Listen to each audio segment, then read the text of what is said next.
Good afternoon. Today I have the lovely Jane Risdon with me. Hiya, Jane. Would you like to introduce yourself and tell us a little bit about yourself? Yes, thank you very much, Donna.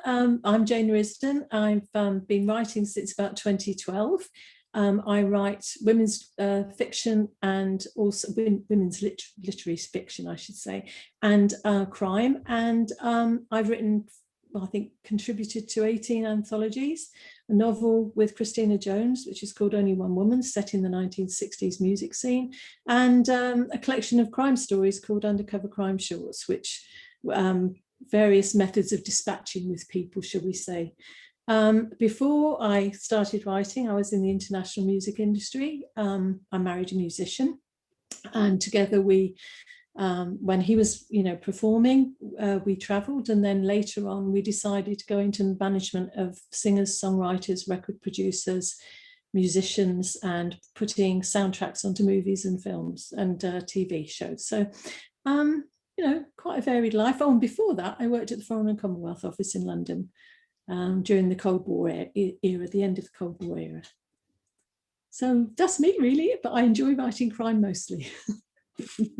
That's where And did you always want to write?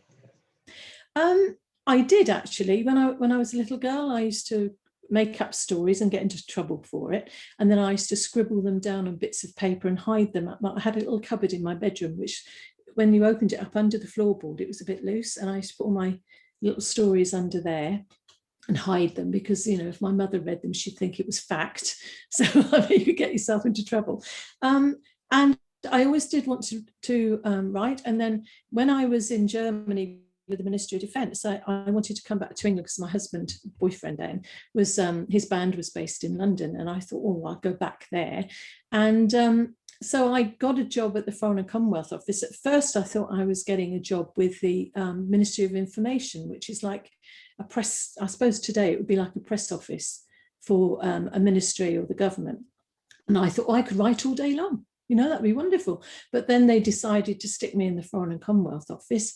And so I had to deal with people like spies and things all day long, which was quite interesting for somebody who wants to write, But because I'd married a musician, life was very sort of mobile, shall we say. We're always moving about. So I carried on working. And then when he gave up with his band, we decided to go into management. And I always used to think, I'll write when people are in the studio, or I'll write when we're on tour or something. But you actually can't do that. Well, I couldn't do it because you never get a minute to yourself. It's like babysitting constantly, and you never get a minute to yourself. And so I couldn't ever write. But what I did do was store things up here, and especially working in Hollywood in the music industry and the film industry. Oh, very interesting. And also the Foreign and Commonwealth Office. And so I blend all of that into what I do now somehow. But no, I always wanted to write, but it's it took me years to get there. And I always say to people, if you want to do something, do it. Don't wait until it's too late. I mean, I got published in 2012. I never thought I would. It's just one of those things. And now I look back and I think, why didn't I do this so much earlier? It's sad, isn't it, really, when you think about it? But, I am where I am. I am where I am. Yeah.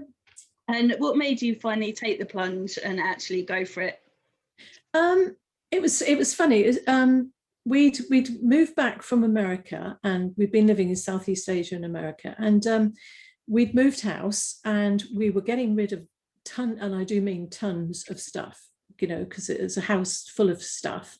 Downsizing, as they say.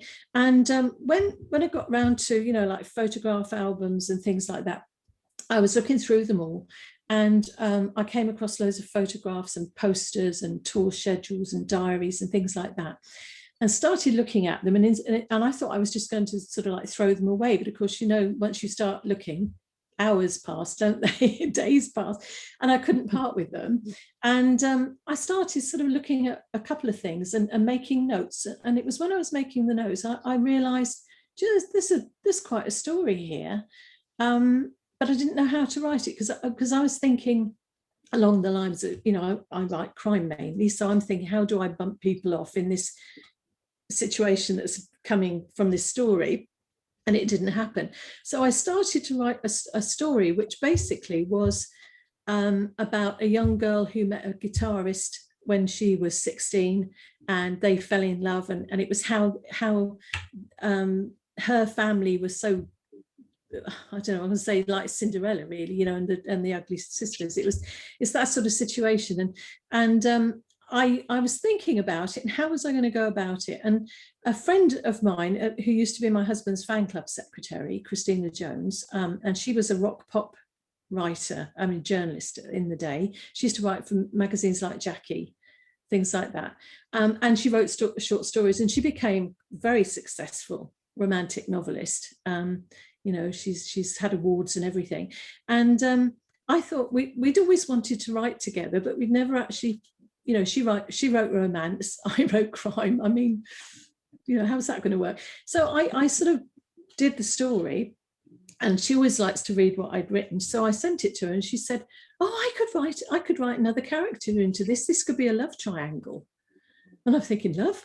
I don't know anything about, I mean, romance, oh my God, you know. But then, you know, so she decided to fit a character into what I'd already written, which I think is absolutely brilliant. I don't know how she did it, in the same type of voice.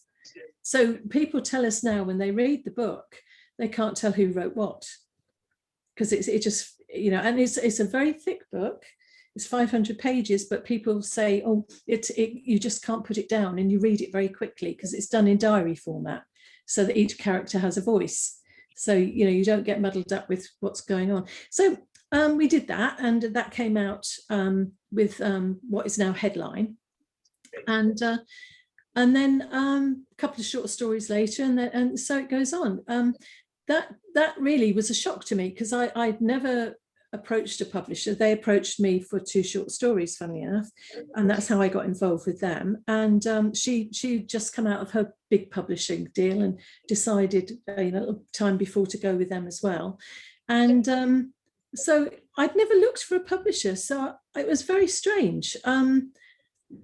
It seemed quite simple. I thought, oh, this is how it works, but of course it doesn't, you know. And of course I realize that now, you know, this a long time afterwards. And it's like with getting an agent. I never ever dreamed that I would get an agent, and I never ever dreamed that somebody would be interested enough to want to go out there and work on my behalf. And it's funny, because I managed recording artists and musicians, and that's what I did. I went out there and championed them, and, you know, believed in them, and did my best to get the best for them. And then suddenly somebody approaches you and says, oh, I want to do that for you. And I said, well, why? but actually, you know, that's, again, I never went to look for one. So it's strange how life, I mean, if this had happened back, you know, 20 years ago or whatever, I probably wouldn't have appreciated it or been able to deal with it. You know, because I wouldn't have had probably the experience behind me, which has given me the material to write, you know, to use in my writing. Yeah. So we had a book out called Only One Woman, which is set in the 1960s music scene, and it's a love triangle, but it's also a social commentary on, you know, a coming of age of teenagers during the late 60s, early 70s, and it has the Cold War and moon landings and assassinations and food and fashion and music. So, you know, and anybody who loves the 60s read it, and all the musicians love it because the venues are real. And so, you know, that was good, because that was an opportunity to write together. I can't ever see her writing crime with me. Although she reads crime, but I don't think she'd ever write that with me. So all my stories basically are crime based. They sometimes have music in them. They sometimes have espionage in them. But no, that's how I came to be writing, you know, all because we were going through diaries thinking, oh, how did that happen? How did that happen? Oh, I remember them. It's good fun. Did you keep all them? Do you still have them? I still have them. Yeah. I mean, God, do I still have them? I mean, I've kept a diary since the mid 1960s. So you can imagine when you move, you're looking at this thing like this and thinking, really? Do I keep them? Do I throw them? But they were so good for going back in. You know, if I'm writing anything music based, I can just flick back and think, oh yeah, we were at so and so doing this, that, and the other. I can use that. Yeah, no, I've still got them.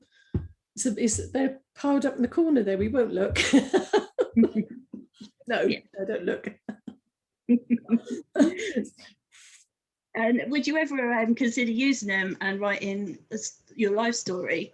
Because before when we were recording, we were talking, and it sounds like you've had quite an amazing life. So, would you ever write it?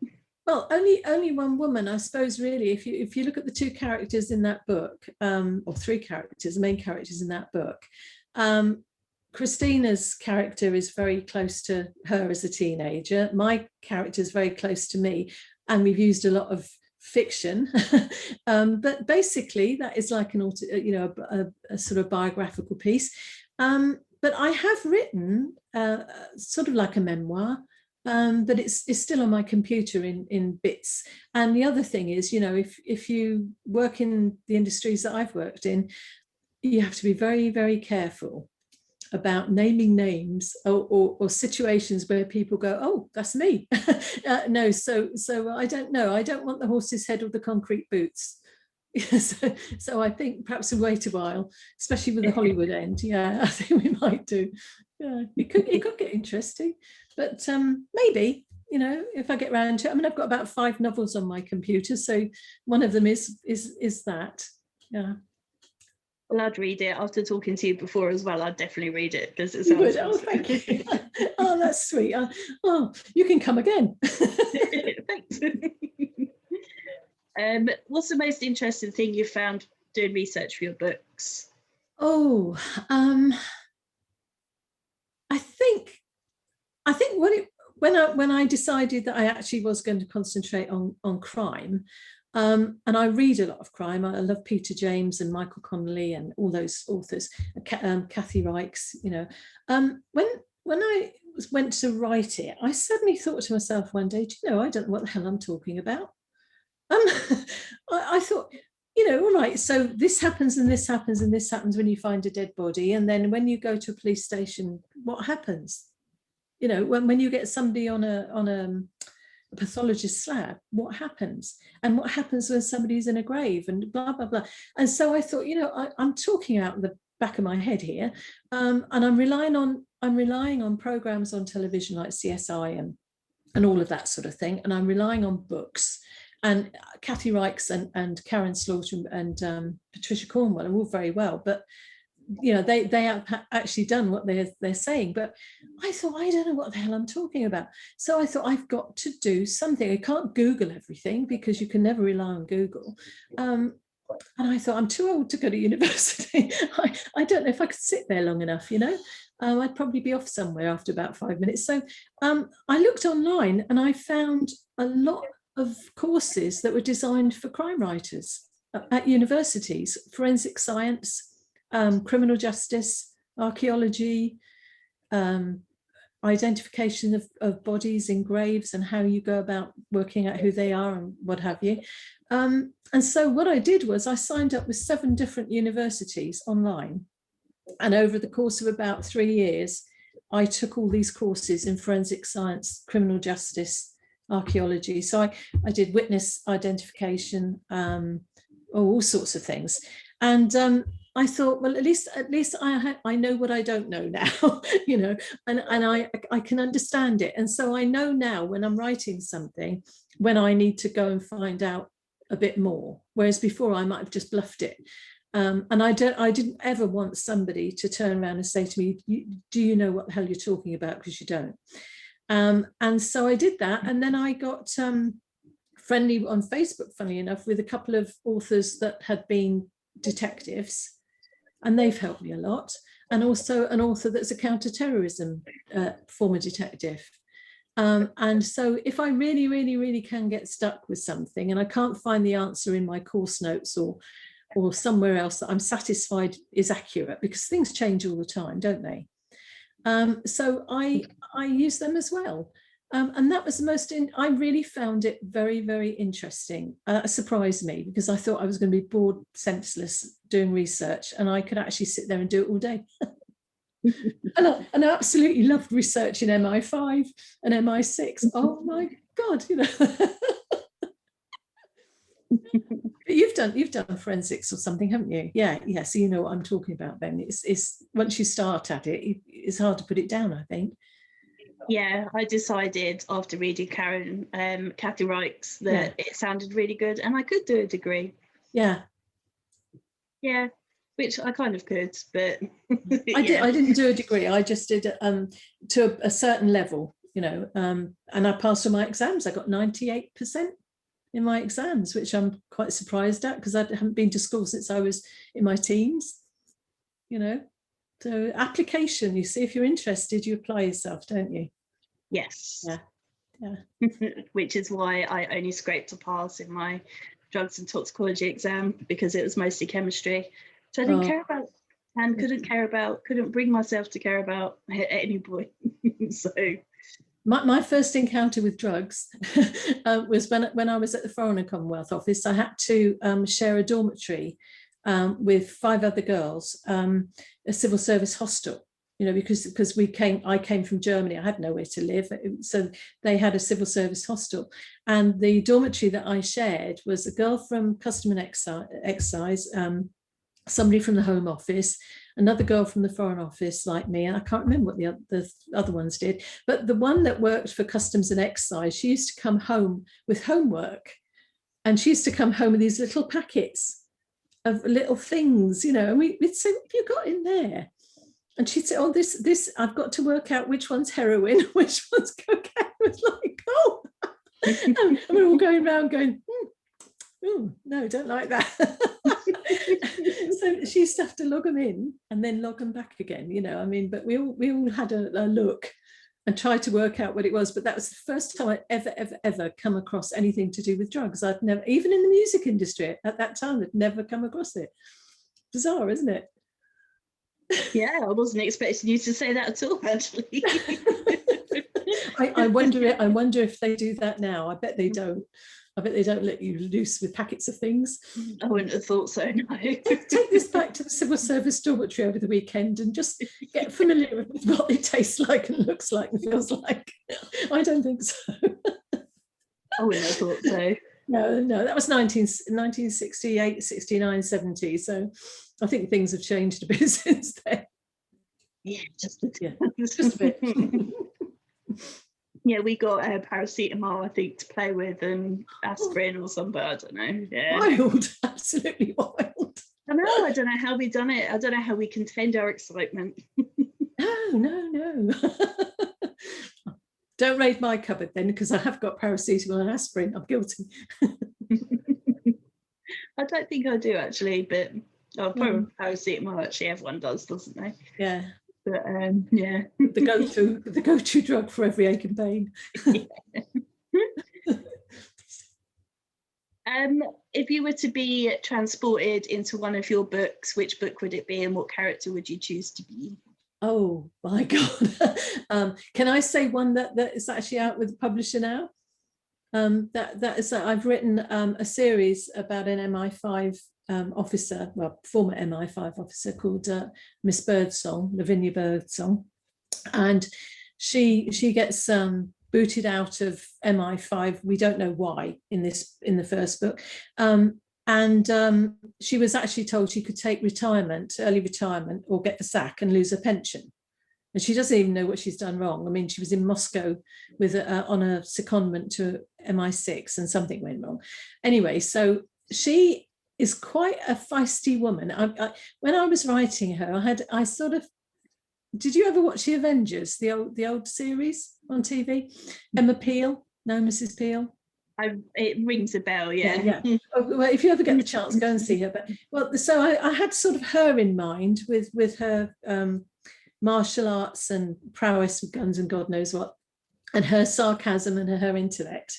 And I think actually, yeah, I quite like to be her, because she sort of goes on in retirement. She's not old, solving crimes and tracking down people.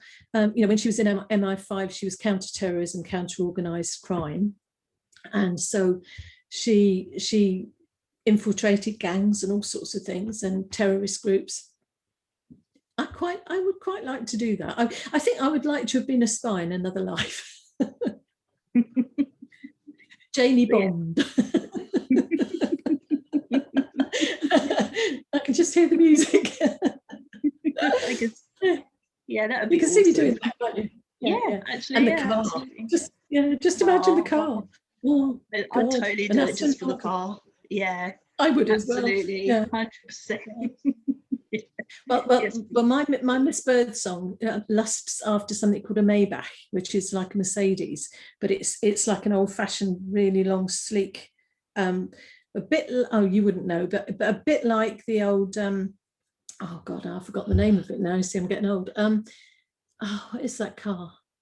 There's a car from the 1930s. It's absolutely beautiful, and it will come to me when you've gone, but don't worry about it. Anyway, so I think she lusts after a car like that. So I think I could have that car, and her lifestyle, and her figure, and that would be nice.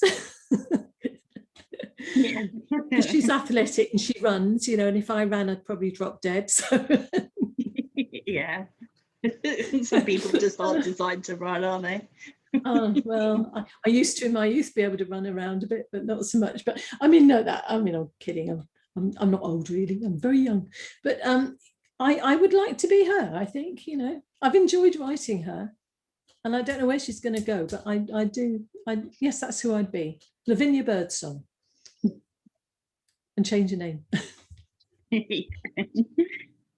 Do you hide any secret jokes or messages in your books? No, but I think some of the stories that were in Only One Woman, I think perhaps a few people would recognise things in there, and it would make them laugh, because they probably think, oh yeah, I sort of remember that, and in my crime stories, I think, I hope they're all dead now. I know that's a wicked thing to say, but they were really old at the time. There are a few people in Hollywood that probably would recognise themselves and get the joke if they were still around to read things. They think, oh, that's a bit of me in there, and yes, that did happen, and that was funny. But no, I don't deliberately, but that's a good thing. I mean, that's a good idea, isn't it? Yeah, I love the idea of that. Yeah. Secret messages, code, the 39 steps, a modern 39 steps. Yeah, and there's someone that has a character recurring throughout, even though it's not a series, they have a character that pops up. I can't remember what other people have said, just little things that they put in, and I love the idea of that. Yeah, so yeah, no, that's pretty cool. I think I do as well. I think about that. Yeah, I'll have to, when I read your next one, I have to look out and see if there's anything. Yeah. I'll have a character called Donna. Oh, that's a coincidence. Yeah. Oh God, I've got a character. There's a book coming out in August, and funnily enough, I'm on the blog tour on my birthday, and there's a character in it named after me who is a sex mad politician. Oh wow. Wow. Yeah, so that's going to be fun to. Yeah, it will be. I'm in a book. I can't remember the author's name because I've never read it, but somebody told me that my name is used in a book as a weather girl on TV. And they even gave me the page in the chapter, but I shall have to look it up. Stephen somebody or other. I can't remember now. It was a long time ago. But I thought that was hilarious. Yeah, I've read a little bit with me, and I was just laughing, because thankfully it's nothing like me, but my God. Did they use your name? They used the name. Oh, wow. Yeah, there was a competition and 2 people nominated me. Like I was, I didn't nominate myself. So, and then I won. So yeah, it's my name. Fantastic. So, I love that. Yeah, very fun. The nearest I ever got to reading the weather was in Oklahoma City, when I was on tour with a rock band, and we did the radio station circuit, interviews and that, and then we did TV stations, and they carted us into the weather room and put us up against a green screen and said, read the weather. And then we saw this thing in front of us, and you're supposed to read and point at the same time. There's nothing on the screen behind you. And I thought, no, I couldn't do that. It'd drive me mad. How do you know you're pointing? Here's so-and-so. Yeah. Where is Maybe it? Sort of roughly. Yeah, sort of up there. Alaska. Yeah. No, but that's the nearest I've ever got to doing the weather. I mean, God help them. If I got the weather. Yeah. It was fun. Yeah, I had no plans on becoming a politician, sex mad or otherwise. Definitely not. No. Do you have lots of author friends? Not. I mean, I know them on Facebook, and I know obviously Chrissy in real life, Christina. But recently, I joined a writing group, which I've never ever imagined I'd do, and I was invited to join 3 other writers who write crime and live in Berkshire, which is where I am now, and they asked me if I'd like to join them, and basically what you do is you just read out what you've written, and then they've got it in front of them, and then everybody critiques it, and some of them are editors, so that's quite good, and it's great because you get some instant feedback. And I've never had anybody read my stuff before, apart from only one woman, Christina. So yeah, I know a lot of authors on Facebook, and I've been on Facebook since 2008, so I've known them since then. But I've never met any of them except these 3 ladies who are absolutely lovely. I've really enjoyed it. But no, I don't really know. I know a lot of musicians. But I know the 2, 3 authors that helped me that have been detectives and things like that. But and they're very supportive, and I try and support them. I think that's what I like about author groups is that everybody seems to try and help everybody else. It's not bitchy or anything, as far as I've found anyway. No, generally it's the most supportive, lovely community. Yeah, it really is amazing. Because you're not in competition. I mean, everybody writes a different book, so it's not as if you're selling the same can of baked beans all the time, because you're not. And there's millions of readers, so you can't pitch to the same ones and expect them to wait a year or whatever to read your next book. So no, there's always somebody out there, so that's good. Yeah. And do you get a lot of feedback from readers? I do actually, and that did surprise me. I never thought I would. I just sort of operated in a little vacuum all on my own, and then people would send me messages and send me photographs of them with the books and things, but just tell me, and then very, very sweetly go and tell other people. And that's the thing that I found was amazing, was that they go and recommend you to someone else. And since I've been published, I've had the same readers being sort of friendly and getting to know me, and me getting to know them over that whole period. So that's like nearly 9-10 years, and I think that's absolutely brilliant. I never dreamed in a million years. When you see reviews that people write and they say, "Oh, I was in that book and I could, and I was lost in it, and it was me. You're writing about me." And I'm thinking, "Oh my God, it's quite a responsibility, isn't it?" Yeah. They probably think I'm a homicidal maniac as well, because I do devise the most amazing ways of bumping people off. But but they enjoy it, and people that don't normally read crime have come across from the women's fiction to reading the crime things that I've written, and they like them as well. So I found that quite sweet. I never expected that. Yeah, that's nice. And I know that's something that a lot of people worry about, actually, crossing genres, that people won't come over. But I mean, I would read, if I like an author in the way they write, I'd read anything, I think, but not everyone's the same. So well, I think people get stuck in their little box, don't they? I mean, it's like me. I never read anything except crime. And then of course I go and write something which is deemed romance, but actually I call it women's fiction because it's so much more than just romance. But I'd never read a romance, but I'd read Daphne du Maurier, and all of her books. And to me, that's romance. You know, it's adventure and romance. So, and I loved all those books. And I don't know. I think you've got to try occasionally. I mean, I read Ken Follett, and he wrote The Pillars of the Earth, and I never thought I'd read that.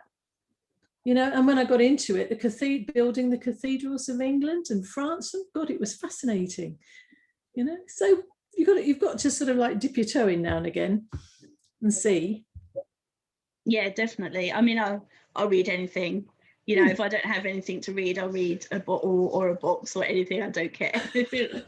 I'm really not fussy. The only thing I don't think I'd read is like proper sci-fi maybe, but I have read some sci-fi. So, but yeah, I will pretty much read anything. I'm not fussy. So I know when I was first married, and my husband had all these Eric von Däniken books, I think they were called, Chariots of the Gods, and all of that sort of alien stuff. I did have a look through that, and so he had some Dennis Wheatley, and I had a look through that, and I thought it was quite disturbing. So, but yeah, that's a bit too much for me. I can't go with that. But I mean, I admire people that write it because the imaginations they have, and a lot of the sci-fi stuff has actually become real. You know, we're actually living that life now. So, you know, there's people who were very, very clever, I think. Yeah, absolutely. Yeah. If you were able to just pick one, what would be your favourite moment so far as an author? Oh, God. Favourite, I think it probably would have been the first person that sent me a message to tell me how much they enjoyed Only One Woman, and which it wasn't the first book that I had out, but it was the first proper thick novel, you know. They enjoyed reading Chrissy as well. It wasn't just me, but they singled me out and wrote me I think it was a lovely sort of like letter. And I just thought, oh, that came out of my head into that book, and someone's got it, and they understand it, and they really, you know, they really loved it, and I was surprised. And that was a lovely moment. Plus getting the paperbacks, you know, when you first get your paperbacks, sitting there looking at them and thinking, oh, I don't believe it. I'm sure you know what I mean. It's just a thrill. Yeah. And what's your biggest dream or your biggest goal? Do I have any? Well, I'd like to carry on writing for as many books as I can, and I'd love for people to buy them. And obviously, if it makes some money along the way for me and everybody else that's involved, you know, my agent and everybody, that's brilliant. But I think just to be able to keep coming up with something that people want to read, if that would be my goal, and not to dry up, you know, or not to repeat myself endlessly. Because, you know, you can pick up books now, can't you? Think, oh, are you sure you haven't read this before? And then you look and you think, no, I haven't read it before, but it's the same story, just different characters. You know, so I try not to do that. I think that would be, but yes, to be able to carry on, I think, you know, somebody doesn't shut me up. If you're able to spend a day with any author, dead or alive, who would you like to spend a day with? Oh, just the one. That's a hard one. See, I'm tempted to say Agatha Christie. But I'd love to spend time with Kathy Reichs. So one's dead, isn't she? So I can't spend time with her unless I pop my clogs. So I suppose it would have to be Kathy Reichs. I think she'd be fascinating.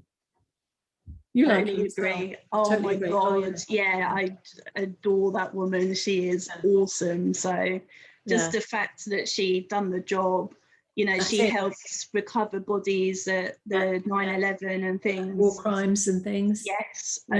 She is phenomenal. Yeah, absolutely. Yeah. She knows what she's talking about. And that's what I mean when you're writing crime stories and you've got digging up bodies and things. I mean, I don't actually do police procedural, and I don't go into too much detail about anything like that. But I like to know that I know what if I had to. That's basically when I realized, I thought, well, you know, she's done this and she's written, you know, she's studied it. She knows what she's talking about. I haven't got a clue. And that's why I went and informed myself. Basically, I'm not an expert in anything, but I understand it enough now to know when I don't understand something and I need to check on it, you know? Yeah. But she is brilliant. I would love to spend a day with her. Yes. Yeah, and she doesn't come over here very often, does she? So she was ill, wasn't it? Was she ill? I think. yeah, maybe. Yeah, I think I remember seeing something. Yeah, she came over to do something. Was it at the British Museum or somewhere? Yeah, and then you didn't hear from her for a while, and she said something about taking a year off or whatever. But I think, is it her I'm talking about? I think it is. I think so. Yeah, it rings a bell. Yeah, it's not Karen Slaughter, is it? God, I like her. I do like her as well. Yeah, so if you read Tess Gerritsen as well. Oh, I love Tess Gerritsen as well. Yeah, no, I do. I do. Them three seem to sort of come together, don't they? They do. They do. And she's a medical doctor as well, so she knows what she's talking about, you know. Yeah. I like them, but I also like the male. I do really enjoy male, authors as well. I mean, as I said, Peter James and Michael Connolly, Jeffrey Deaver, and people like that. I do enjoy them very much. I could have them, couldn't I? I'd be allowed to have them come. If you don't look. It's fine. Your secret's safe with me. It's fine. I won't tell anyone. That's okay then. I'll be greedy and have more then. I totally would as well. I'd no way be able to narrow it down to one. No, I mean, that's difficult when people say, who's your favourite author? I really have so many. I mean, I don't know. Just so many. I mean, I do love Stella Rimington. Have you read her books? I don't think so.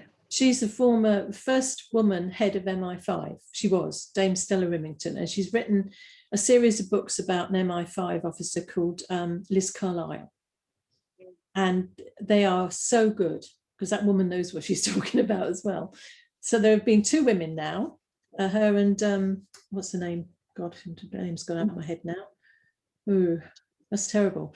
I've forgotten the other one's name. But Lavinia Birdsong had her eye on being the 3rd female head of MI5. That's why she's a bit peeved at giving her marching orders and wants to get back. But yeah, yes, I think there's so many authors out there. It'd be so hard to have to say, and I'd feel mean. Yeah, I know. I mean, I'm friends with lots of authors and talk to them as well. So yes, I feel like I'd have to choose them, and then I'd miss out loads. And yeah, I'd decline to answer, I think. Yeah, I think you're wise. Whoops. Yeah, I'd be getting myself in all sorts of holes. Oh yeah, definitely. So what do you like to do when you're not writing?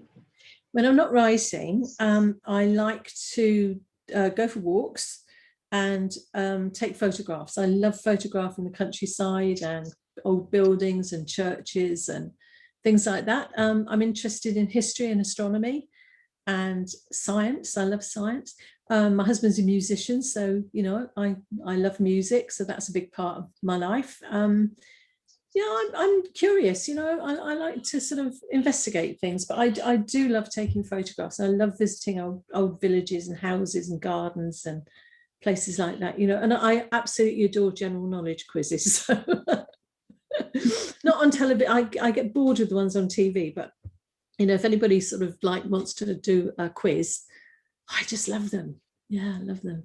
I'm full of useless information over years. It's stored in there. And if you press the right button, sometimes it takes a while to come out, but it will come out. Imagine your music knowledge is insane. Well, it used to be. I don't know if it still is, but yeah, I used to be able to sort of hear ding, ding, and that's so-and-so, I knew that. And working with lots of wonderful musicians and record producers and people like that, songwriters, it's so exciting. It's nice to be around creative people. I love creative people, writers, painters, creators of anything, but musicians, they are magical. Where does a song come from? When you sit and watch somebody write a song, like with a book and a story, it comes from up there somewhere. It definitely just lands, boom, So that fascinates me. I do like that. Who was your first celebrity crush? Celebrity crush, oh my God. I think it might have been Elvis Presley. I don't know, actually. I mean, he was rather lovely. I absolutely adored Alice Cooper. And when I worked with him, I couldn't believe, when you've had somebody on your bedroom wall as a teenager and you think, oh, they're the bee's knees. And then suddenly you're working with them and it's like, oh. But I didn't really know that I had crushes. I think I just liked musicians, actually. I mean, I'm terrible. I had a big crush on my husband when I first saw him. Well, that's probably a good thing. Yeah, I have to say that in case he's listening. But no, I think it might have been Elvis Presley. Somebody around that period of time. But of course, then along came the Beatles, and it was Paul, with George Harrison. I thought it was absolutely good. Paul. Oh, what's his name? Paul Jones from Manfred Mann. I absolutely loved. I don't know. Robert Plant. Robert Palm. Oh my God! Now we're going. All the rock bands. Have it out now. I could actually. I could sit here all afternoon thinking about. Oh yes. You better stop that before I get carried away.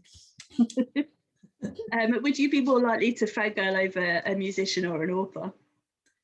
A musician, absolutely. And who's the biggest one that you haven't met that you'd love to? That you'd go.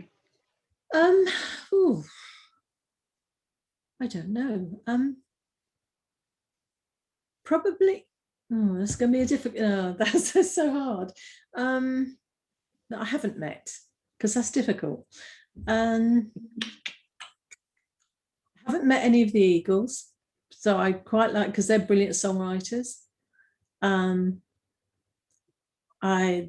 Beatles, obviously, because they're brilliant. Beach Boys again, and of course, Only One Woman. The foreword was written by Graham Bonny, who used to sang that song, Only One Woman, and was a hit. It was written for him by the Bee Gees in 1968, and that launched their career at the Marbles. And then he went on to sing with Rainbow and Alcatraz and Michael Schenker and Richie Blackmore and people like that. I think I would love to meet the Bee Gees. I've spoken to Maurice Barry on the phone, but I think that would be quite nice. So again, it's a difficult one, isn't it? I can't, because you admire so many different ones for different reasons. That it's a hard one. Yeah. But I've met quite a few that I did like, and don't anymore. We won't name names, but there are a few. I bet that happens with authors. I bet people have these big ideas of how nice somebody is and how wonderful they are, and then they meet them and they think, you know what, I don't like you at all. Yeah, they do say not to meet your heroes and stuff, don't they? But well, I worked with a couple that were absolutely. I thought they were amazing when I was, well, actually in my 20s. I worked with them a bit later on, and I just thought, there are words for it, but I won't use them. Not tonight. I'm sure we can fill in the gaps. Yeah. But it's a disappointment, It really is a disappointment, and you just think it's all a facade. And I really don't like that. I like people to be real, not put this face on, and then 2 minutes later, when they think nobody's, there to impress anymore, come out and be the real them, and you think, no. I didn't like it. Alice Cooper was wonderful. He was exactly what I thought he was going to be, only better.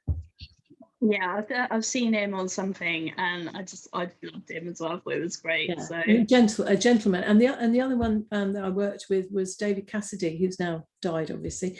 I wasn't a Partridge Family fan because that was my son's era, not my era. But I always liked him. I thought he was lovely. And when we made an album with him and did a lot of things with him, and I just thought he was such a nice man. And he spent so much time with the artists that we were working with at the time, explaining about being nice to people on the way up, because there will be a way down, and explaining about all the mistakes he'd made in his life and how he wished he hadn't, and how sorry he was for some of the things that he'd done.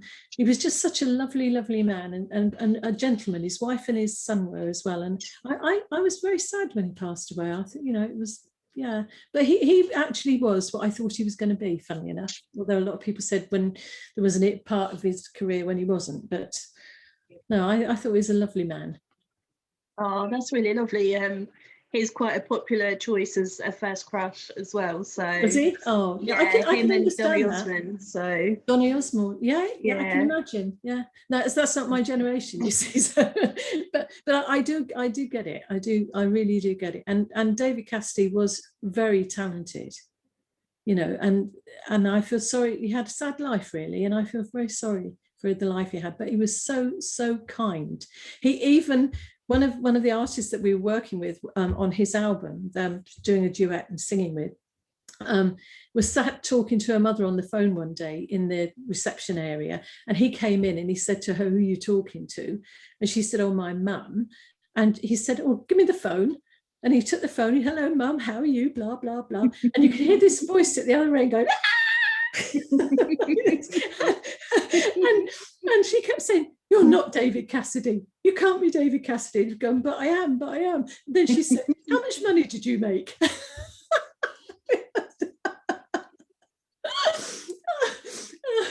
Oh, it was hilarious. And then when he came off the phone, you know, it sort of, I mean, it was kind of him because the mother was of his the fan generation.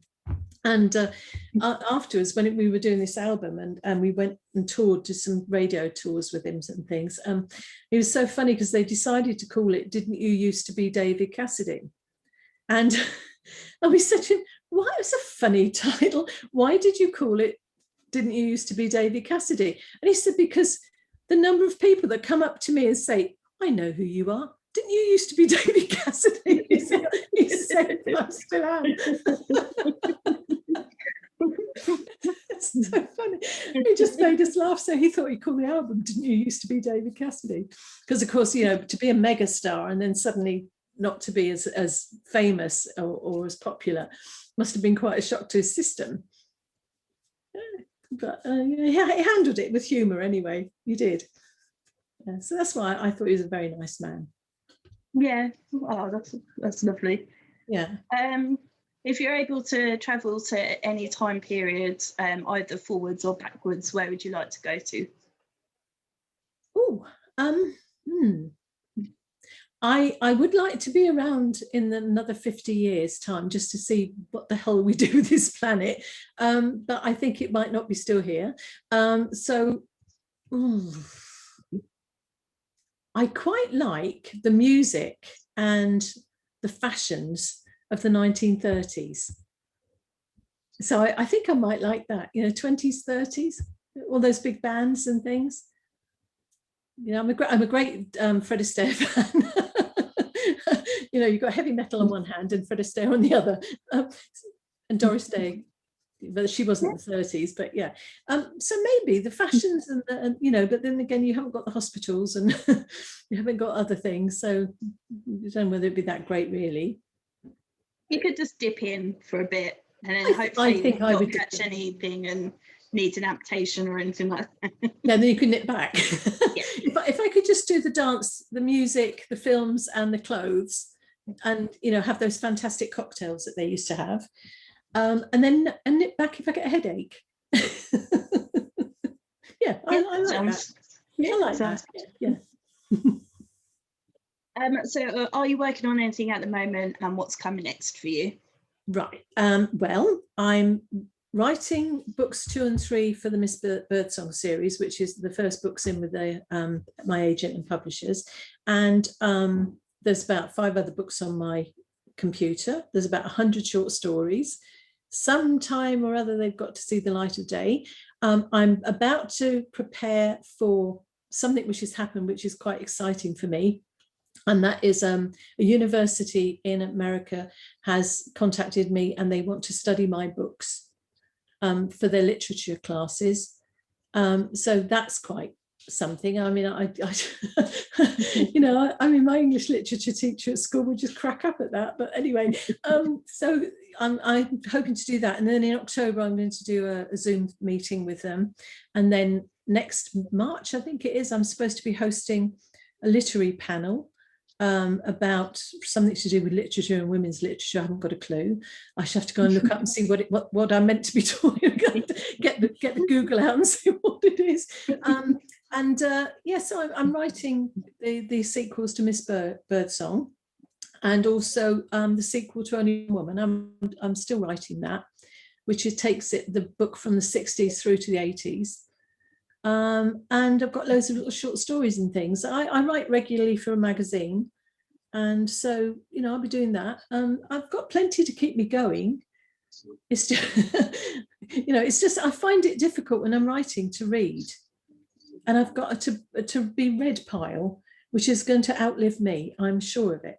And I feel bad because there are a lot of authors on there that I know on Facebook whose books I've got to read, and I'm reading a couple now, and I'm so slow about it because I keep having to go away and write, and I find I can't do both. Do you find that? Yeah, it's because it feels like you're mixing the two sort of thing, and or your head goes off when you're trying to write a book. You're thinking about that and not concentrating on the story. And because I can read whole chapters and I couldn't tell you what they were about. I have to go back and read them again, and it's not that they're bad or anything, it's just my mind is not focusing on the words on the page. I think that's what it is, but I thought that was just me. I thought, oh God, I've got about 100 books to read for other people, and that's not including ones I'd like to write, read for me. Yeah, I don't even look at my TBR. I just know it's insane. I've never counted. But I think if people do nice things and say things for you and like have you as host you on different things, and that it's the least you can do is to actually read and review their books, or like I try and have people on my blog, guests and things, or try and do something to help promote them as well, because I think it's a two-way street, isn't it? Definitely. Yeah. And people are helpful. They really are kind and helpful. They are, yeah. I had a nice idea of trying to read a book by every author I interview. I pretty quickly learned that was not going to be possible. No, because you'd never get around to the interview, would you? Maybe one day I will read, one by all of them. But lots of people say, oh, do you think you could take this? I'll send you the copy and blah, blah. And I'm thinking, I don't want to say no because that sounds churlish. But if I turn around and said, well, yes, but I might get round to at the end of next year, what would they, I might. Push. Yeah, but I swear what happens in the meantime. But but that pile, I think it grows during the night, and I don't think I'll ever live to read all of them. I don't call mine a pile, I call mine a mountain. And I think even that's being generous. Yeah, Everest is, and I've got it on my phone as well. I don't have a Kindle as such. I have a phone, and they're all in there. And every now and again, I get these guilty glances, when they're popping up and recommending books for you, and I'm looking along and I'm thinking, oh, God, I haven't read that one yet. So it's sort of a guilt trip looking at books on there, really. Yes, very much so. Yes. Or people say, have you read my book yet? I'm like, no, I haven't had time. It sounds horrible, doesn't it? If they're sort of excited waiting to know what you think of it, and I'd be if I said to people, please read my book, I would be the same. I'd be biting at the bit, what do you think? And 2 years later, oh, I've read your book. Yeah. I'm on to another one now. Yeah. That's gone. That's history. I don't care. That's so yesterday. Oh dear. But well, you may be happy to know I don't have any more questions for you, unless you think there's anything that I haven't asked you that you want to tell us. Oh, no, I don't think so. I don't know what I'm going to have for dinner tonight, so you can't ask me that. No, I honestly don't know, actually, Donna. I've enjoyed this. It's been fun. I like chatting to people that are creative as well. And it's fun. It's sort of different. I say this is different. It's the wonders of technology. Really. Yeah. You can't imagine, can you? Even 10 years ago, you wouldn't have thought you were doing this. No. So I haven't really. If people are interested, go and find my books. But apart from that, I think it's a great opportunity for people. to get their books and themselves out and about. And people like you are very, very valued. You know, I've met quite a few, and I just think how generous to give your time, especially, you know, as you say, you can't read the books. So what are you getting out of it? You're enjoying it. And you must be a big fan of reading to do it. Yeah. Yeah. So no, I think it's brilliant. I've thoroughly enjoyed it. I've had a laugh. Yeah, me too. My cheeks are hurting. Oh God. Oh, and you've got me on a quiet day. So just before we go, do you want to just remind everyone where they can find out more about you and where they can get your books? Okay, well, they can get my books in Waterstones and Blackwell's, and I think Foyles and WH Smith. I think you have to order it from those, Amazon and all of those platforms. I've got an author page on Amazon, Jane Risdon Author. I've got my own website, janerisdon.com. I'm on Facebook, Twitter, Instagram, LinkedIn, MeWe, I think. Although I haven't bothered with that too much because I find you get hit on by blokes all the time. And I think to myself, really seriously, you know, it says authors, and why would people? But never mind, anyway. Yeah, so I'm on all those things. And if you Google me and put author, Jane Risdon Author, you'll get me. If you just put Jane Risdon, you'll get somebody from the 17th century, I think. I don't think she's written anything. I think we'd know by now. So yeah, I know. I mean, there was a Risdon, my husband's side, a Tristram Risdon, who wrote the Survey of Devon, which is like the Doomsday Book of Devon. You know, so I mean, you might get him by mistake. But no, I mean, I'm there if anybody's interested. That would be lovely. You know, if they let me know. Yeah. Well, thank you very much. Oh, thank you. I've enjoyed it. Thank you very much. And I hope your followers do too. It's good to talk to you. Thank you.